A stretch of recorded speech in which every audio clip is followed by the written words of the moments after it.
Randy, March Sure. 7th. March 7th, dude. I mean, what happened in January and February? What happened in 2021? It just went gone. How you doing, buddy?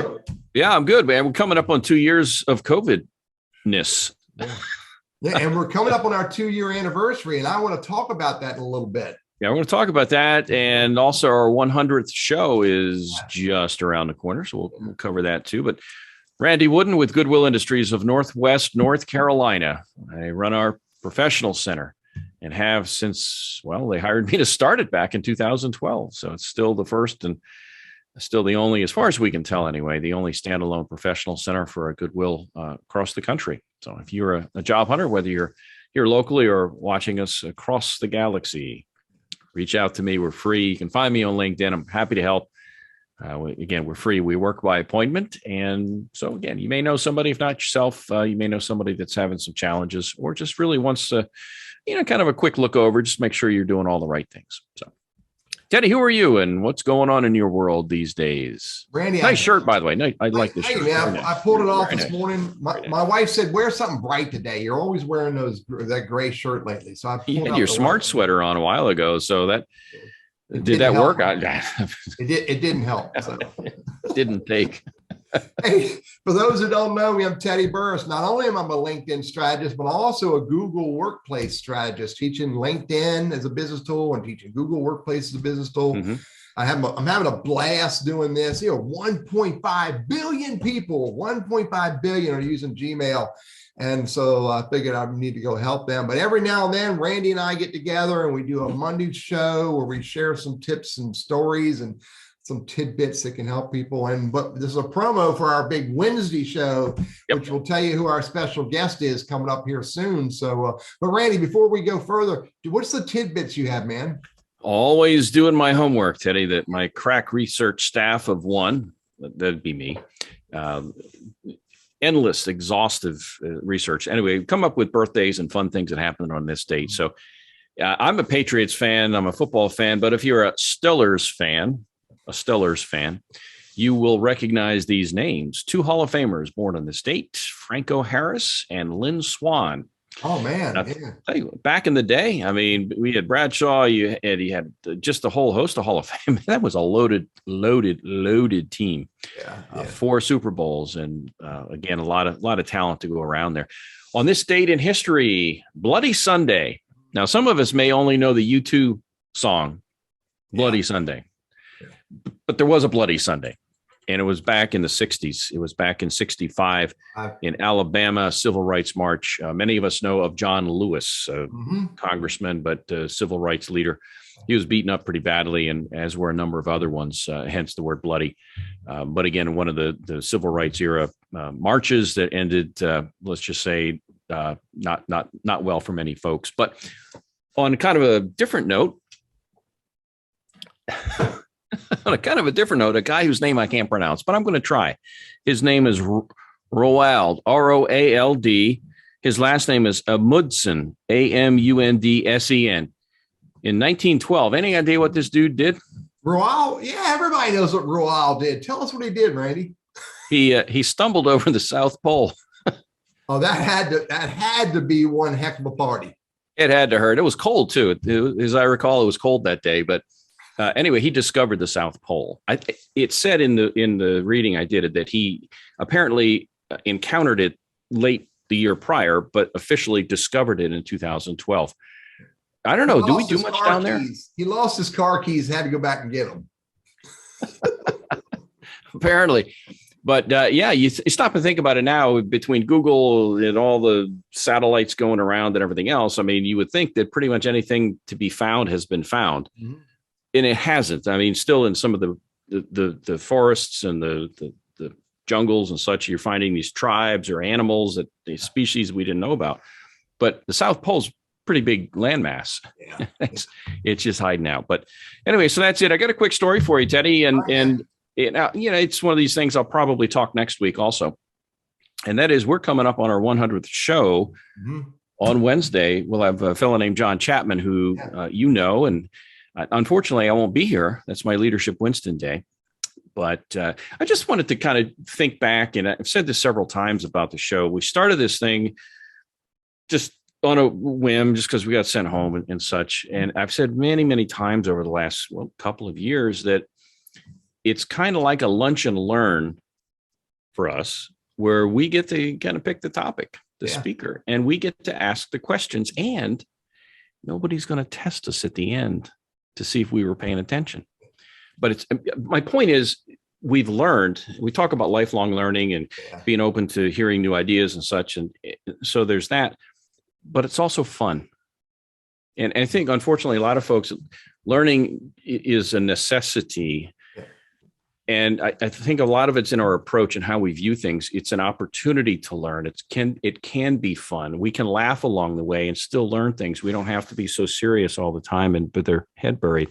That's all I wanted to say. Just, folks, if you're out there and you're taking on new tasks and learning, try to look at it from a growth perspective and a fun perspective versus, oh man, I got to do this and everything else at the same time. Oh, it's all in your mindset. It really is. It is. Hey, you know that I create all these videos on YouTube for LinkedIn. I've been doing it since 2012, and now I'm creating all these videos about Google Workplace. Randy, it's fun for me because I'll get somebody will ask me a question about Teddy, how do I grease up the muffler bearings on a 63 Ford Falcon? Or whatever question they throw at me, usually about LinkedIn and Gmail. I got to go find the answer if I don't know it.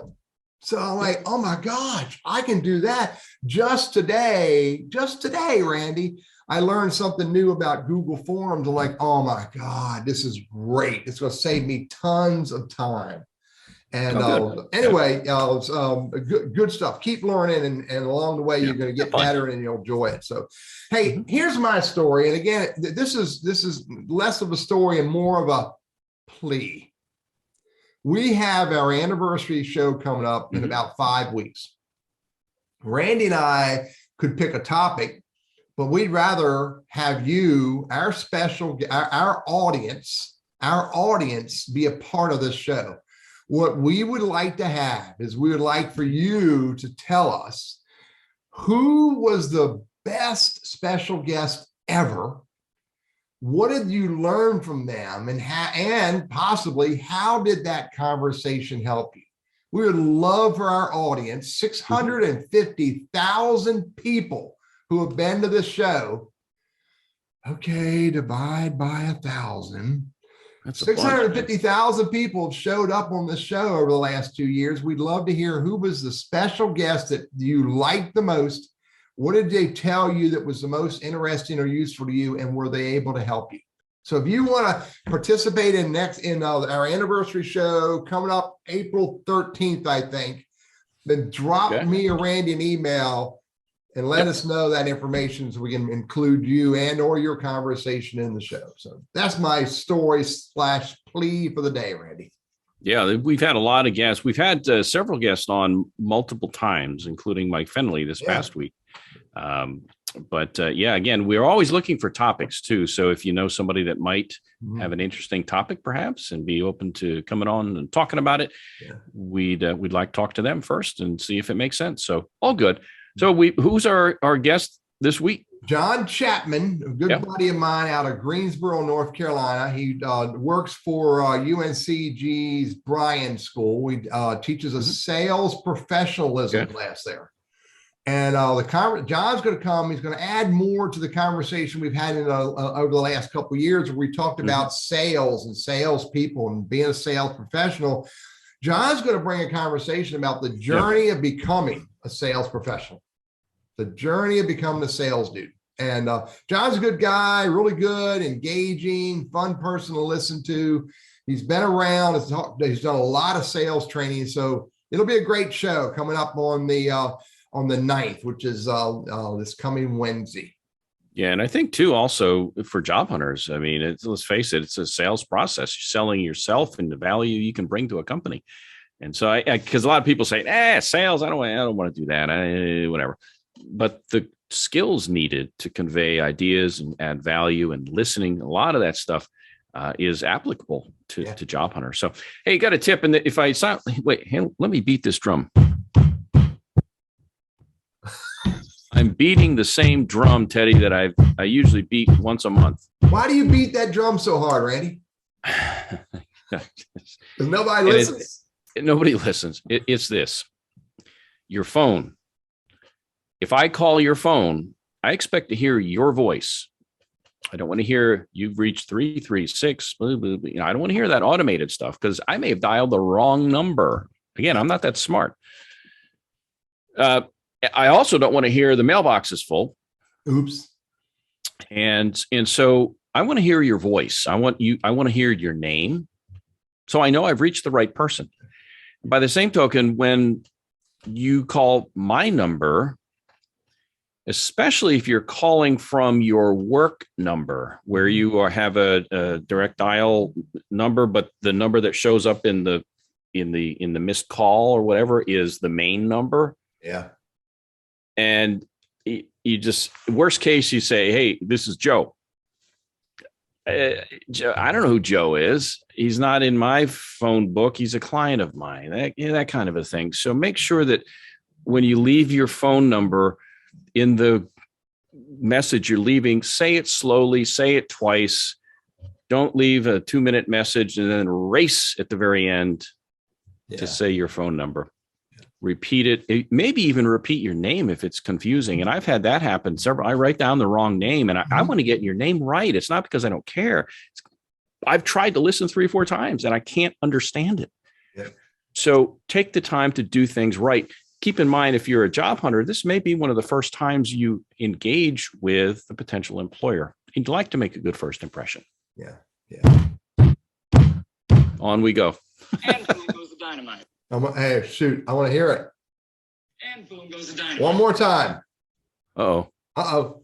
And boom goes the dynamite. And boom goes the dynamite. Boom. Randy just ranting and raving, got up on his soapbox. So, hey, I'm going to follow suit, buddy.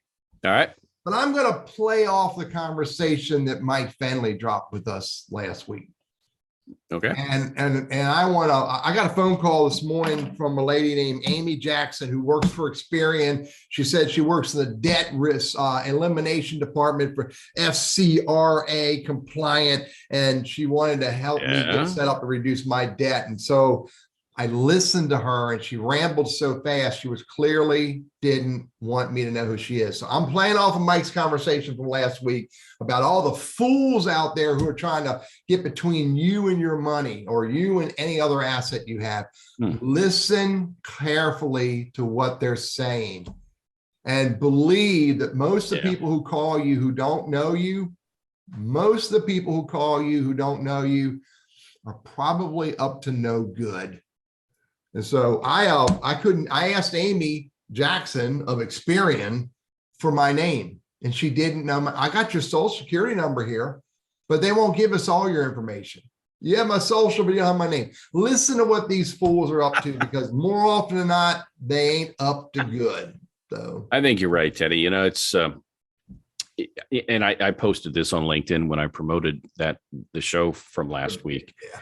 And I said, it's rare. And, you know, Mike Fenley, you know, he works in politics, works for Senator Burr. And it's almost impossible these days to find consensus on any topic. I mean, you could look outside. One guy says it's sunny. The other one goes, well, no, and look, there's a cloud. It's going to rain anytime. But I think one thing we can all agree on is we don't like scammers. Yep. I think unless we happen to be one ourselves, but that's one of the few areas where we all can agree. And it was just so refreshing to understand what's going on behind the scenes to fight this and what we can do to report it and protect ourselves. Because again, that's a low life. Those are low life people and they need to be stopped. The last words that Amy Jackson of Experian, who I'm very clear she was not with Experian, and her name is probably not Amy Jackson, it's probably Bubba. The last words that she said to me before she hung up is, stop trying to be so damn smart. And I'm going to say to you, be just a little bit smarter than Amy, and you'll win every time. So good advice, Teddy. Good to see you again. All right, buddy. We'll talk another day. I'll miss you on Wednesday, but I know you guys will have a great show. We have a great sub-host coming in for me. It's to be determined. We know who it is. We can't tell you right now. Otherwise, we'd have to shoot you. But it's a she. We'll just say it's a she, I think. right? Yep. She. Yep. So, Vying, another one vying for your job, dude. okay. All right, you guys have a great week. We'll catch up to you next time. All right. Bye, buddy.